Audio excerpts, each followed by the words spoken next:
I've spoken extensively over the last couple of years about the Queensland Police Service and how I saw, in my opinion, a lack of leadership coming obviously from the commissioner and also the police minister and infiltrating the rest of the service.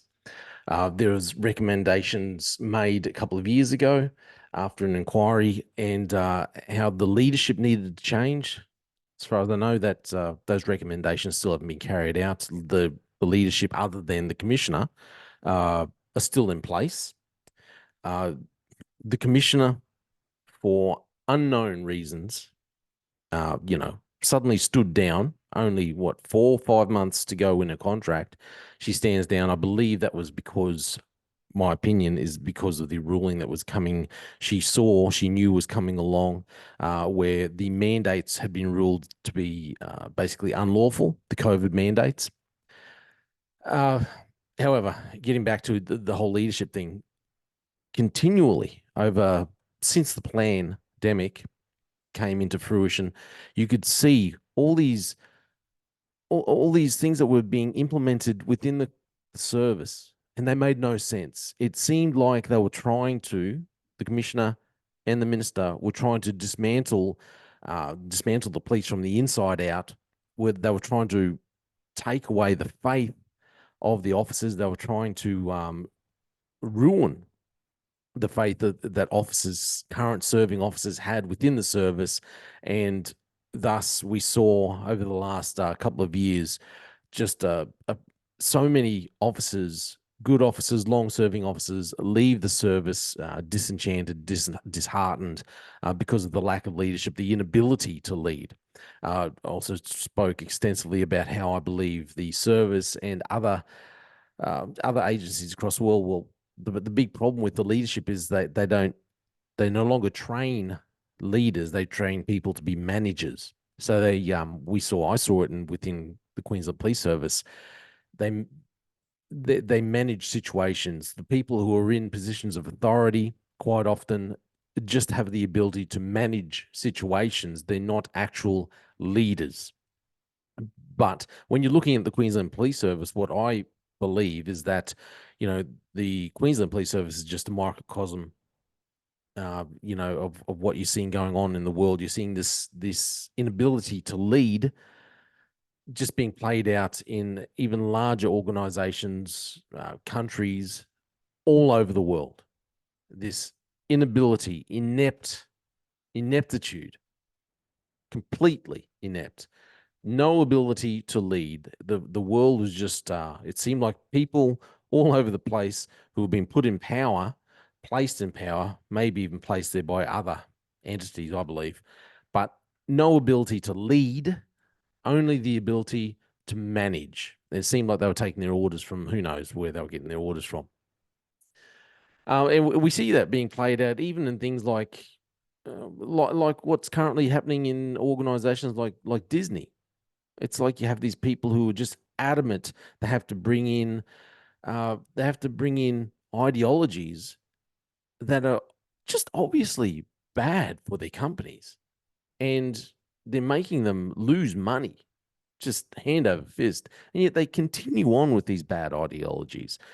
It's like I said, it's like they've got another agenda. They're getting the orders from other people, but they'll continue on, and that's what I saw within the Queensland Police Service.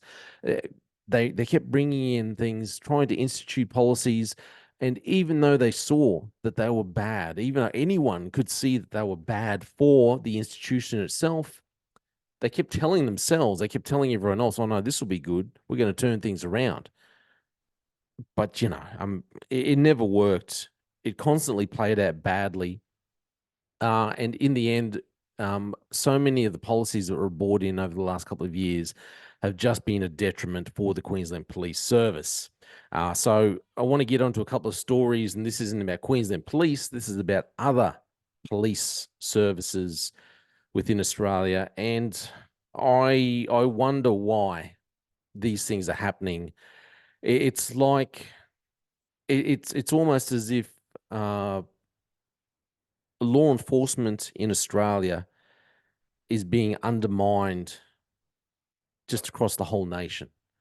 It's only a month ago we had the story about the 14-year-old boy who was charged with terrorism charges.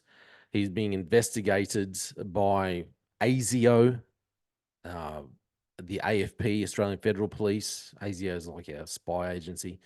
They're the ones that were spying on me. ASIO, AFP, and the Victorian Police. And in the end, they were the ones that were doing something wrong. They weren't there to help the boy and his parents at all. They were just there they actually made things worse. Made things worse. The parents go to the police trying to get help, and the police, those law enforcement agencies, just made things so much worse. So let's look at these other stories, and I've got to say, you, you think what is going on? Where is the leadership? Why are they allowing these things to go on? It's like they are trying to undermine law enforcement within Australia. They want the confidence within our law enforcement to be undermined. And why is that so? This here, New South Wales police officers at pro-Palestinian rally allegedly wore badges associated with right-wing extremism. Anyway, let's keep going on. At least one New South Wales police officer wore a thin blue line badge, which had been co opted by far right and extremist groups. I've got to say, and all the time I was in the Queensland Police Service, we heard a lot of talk about the thin blue line, especially when I was at the academy. There was no talk about far right or extremist groups co-opting. Who is it they've said? Who is it that said that these groups have been co-opted? This badge has been co-opted by far right or extremist groups. And what is their definition of a far right or extremist groups? Because I bet you, if you believe in something as fundamental as what the Bible says, well, then you would be a far right or extremist group. So this is what the pro-Palestinian protest, and according to legal observers, New South Wales, pro-Palestinian. Like I said before, if you're pro-Palestinian and you're from Gaza, just go back to Gaza. Go back. It's easy to protest when you're thousands of kilometers away living in a peaceful country. I would note that these people, they didn't go to Saudi Arabia. They didn't go to Egypt, even though Egypt actually has a border with Gaza. But why don't they go to these countries? Because protests they won't be accepted. They won't be allowed in these countries. You go to Saudi Arabia and you start protesting like this, you get jailed, just locked up. But hey, they'll come to Australia because we put up with this rubbish. So Guardian Australia has seen a photograph of one officer wearing the badge on Sunday night, and observers who attended the protest said several other officers also wore the patch showing a black and white Australian flag with a blue line running across it. I've seen this badge. I've never known it to be co-opted by these supposed far right or hardline groups or whatever. Police officers wear it. All it talks about, to me, all the badge represents the thin blue line that police represent. Say here in Queensland, there are millions of civilians. There is something like somewhere between, I think, 14 to 15, 16,000, somewhere around there. I haven't got the exact numbers anymore. Police officers, not even all of them front line anymore anyway. But, they're just a thin blue line. That's all it represents. The thin blue line of police standing up for or enforcing law. That's all it is. That's all it's supposed to represent. But they allow this rhetoric to go on. Anyway, several officers were observed wearing thin blue line. That's what a spokesman for Legal Observers New South Wales said. Many of these officers were the most aggressive with protesters. Really? 19 people were arrested at the pro-Palestinian rally where protesters, including members of the Maritime Union of Australia, were demonstrating against the Israel-owned Zim shipping company amid the conflict in Gaza. Police allege the group blocked the road and access to the port at about 9:30 p.m. and were directed to move. I've got to say, if you've gone and blocked a road, okay, once police get there and say, okay, guarantee police get there, whoever's in charge stands up and gives them a direction to move on. The most senior officer will go there and give the leadership, whoever's leading this rally, a direction to move on, explain that they need to move on. After that, if people don't peacefully move on of their own free will, you have to get forceful. It's just what has to happen. So, let's not pretend that these are just nice, peaceful, happy protesters. All 19 were taken to Surrey Hills Police Station where they were charged and issued a notice to appear. The thin blue line has been used to recognise officers who died while on duty and as a pro-police symbol, but it has been criticised as divisive in recent years after it was adopted by people opposed to the Black Lives Matter movement. And boom, there you go. If you don't agree with the Black Lives Matter movement, well, then you're far right. Well, then you're some kind of hardliner. You wear a thin blue line badge and you don't agree with what the far left has to say. You are a baddie. Now, why I'm saying this is talking about this in relation to the leadership and everything and undermining the faith in law enforcement within Australia. For one, it seems like some of the things that have been happening in New South Wales Police where this happened, the leadership have not been they're not controlling the stories that are getting out. They're allowing officers to behave in ways even though they could see this would be detrimental for the service. They're still allowing things to go on, and I think, well, this lack of leadership, why are they even allowing officers, even though I don't agree with their storyline and saying that Thin Blue Line has been co-opted by these far right groups. But why are they even allowing that? Or why aren't they standing up and saying, no, this hasn't been adopted by far right groups. This is your rhetoric. This is your problem. We don't agree that it's been co-opted by far right groups, and people are allowed to have their opinion. But instead, they allow these stories out there, and there's no counter narrative. There's nothing to counter these stories and bring some truth or bring some perspective. They just allow the media to undermine the faith in the service. And this is happening, it seems like it's happening all over Australia at the moment. So the second story I want to look at, and this is another thing it bothers me that another state is going down this road. And this is exactly what Queensland's done. Overwhelming response from Gardai, Gardai, as Australian police arrive in Ireland, attempting to recruit officers down under. This is what Queensland have been doing. Queensland have gone all over the world. They're recruiting all over the world. We see officers coming in, and obviously people have theories about this. And there's been theories floating out about this for a long time, way before police started actually doing this.